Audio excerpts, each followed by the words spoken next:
Now, hello everybody today, and I'm here today to talk about a very important topic. I'm here to, actually, because last 10 days, 15 days, I've been talking to a lot of students. I've been talking to a lot of people who have done well in the exam, and I've been talking to a lot of people who could not do so well in the last NEETPG exam. And today I'm here live to talk to you about a very simple and a very important thing for everybody who's repeating in a competitive exam.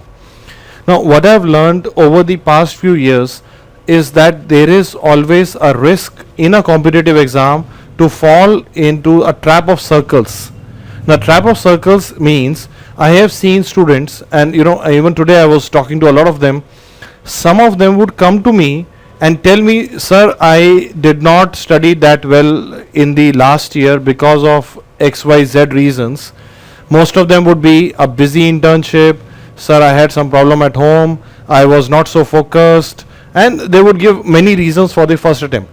And then they say, sir, because I had not done so well in the last year, not studied so well in the last year, hence I am justifying my rank which is not so good. Okay, and then they get on to the next year, and in the next year they give an attempt which is again limited by some factors, and again they come back to the square one. And that is the feeling that we sometimes get, as a counselor or as somebody who's mentoring students all the time. Sometimes I meet students who I find are running in circles. Circles means the circle is a half-hearted attempt, a half attempt, not going all out, half-hearted results, things not being to your expectation. You want the gap is between what they want to achieve and what they are actually putting in. The effort that you are putting in sometimes is not in proportion with the rank that you're looking at. So today, my purpose of talking to you today is I want to tell you a secret that I personally believe in. That is the secret, that the way I like working, that is the entire, if you may say that, the basis of whatever I have achieved in my life. My personal way of thinking is, first of all, I would like you to form a goal. You have to form a goal that you have to achieve this thing in life. Build a broad purpose. That broad purpose should be that you want to be a good doctor, you want to specialize in a subject, and you want to do well in that subject. Okay, that is a broad purpose that you build up, then a narrow goal of a subject. Then you have to find and make a strategy. Okay, this is what I'm going to do this year. Then go all out on it. Okay, that is the key thing, that once I decide that this is what I want to achieve, I decide to go all out on it. I don't do halfway things. Okay, and that is what I want to advise you this time. My advice, and this is on purpose, I'm coming specially to talk to people who are repeating in any competitive exam, especially if you did not do well in the last NEETPG exam. My purpose is to tell you that half-hearted attempt would put you back into a loop again. Now let me elaborate, especially for NEET exam this year. Now I have been meeting students who would say that, sir, I was a rank not qualified or a 50,000 and above rank in the last exam.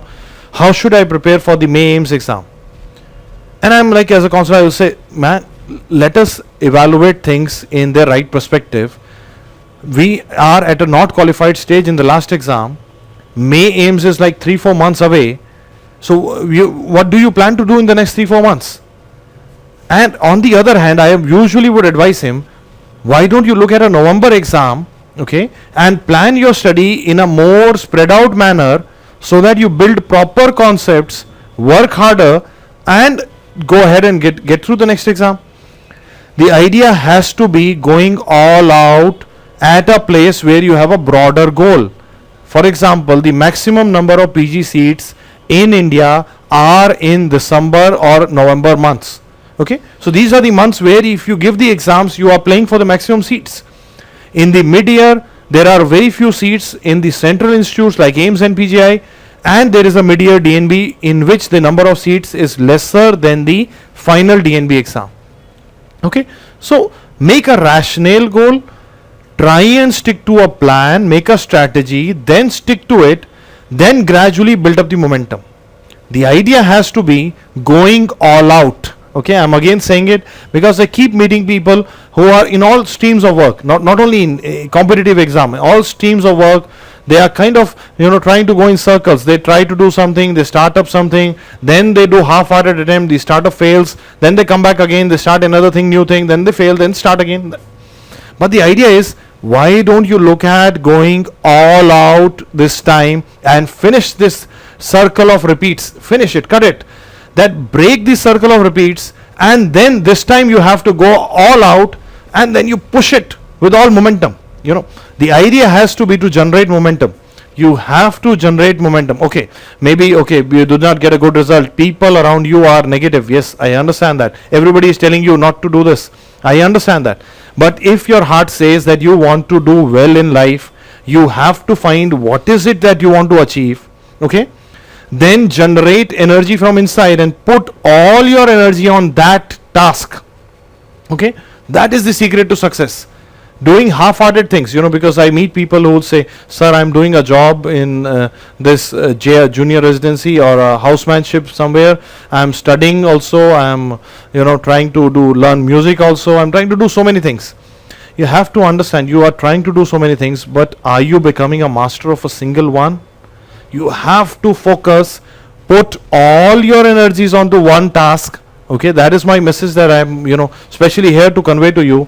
Please make sure that you find your purpose in life, find what you want to achieve in the next 1 year, 2 years, then make a plan around it, stick to your plan, build momentum, keep pushing yourself, give all the tests, keep testing yourself, and I'm sure you will reach where you are destined to reach.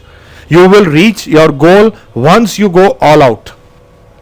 That is my simple message for the day. I'll keep using this platform to come online live and keep talking to you. Make sure that I keep the momentum going. The idea has to be, once you go all out, the things start happening.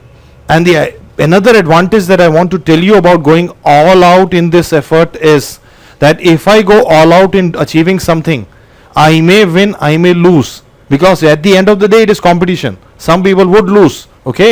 But if I have gone all out, if I have done my best, I would not create any regrets. The idea has to be, I have to reach a point that I have done my best, I have no regrets. If I win, fine. If I don't win, maybe I can find some other path. But the trick to success in life is going all out and creating no regrets in this path. Thank you very much. I wish you all the best. Chak de.